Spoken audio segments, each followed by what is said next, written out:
ভোলা ৪ আমাদের মোট ভোট কেন্দ্রের সংখ্যা ১৫৫টি। আমরা আপনাকে ৫টার হিসাব দিচ্ছি। জনাব আবুল কালাম, জাতীয়তাবাদী গণতান্ত্রিক আন্দোলন সিংহ প্রতীক নিয়ে উনি পেয়েছেন ৬টি ভোট। জনাব আবুল মোকাররম মোহাম্মদ কামাল উদ্দিন, ইসলামী আন্দোলন বাংলাদেশ হাতপাখা প্রতীক নিয়ে উনি পেয়েছেন ২৮৬টি ভোট।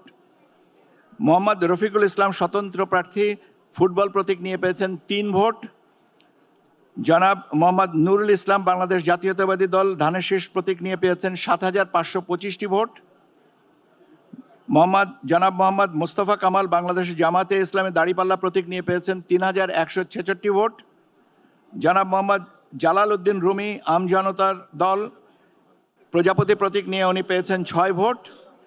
জনাব মোহাম্মদ মিজানুর রহমান জাতীয় পার্টি লাঙ্গল প্রতীক নিয়ে উনি পেয়েছেন ২৮ ভোট।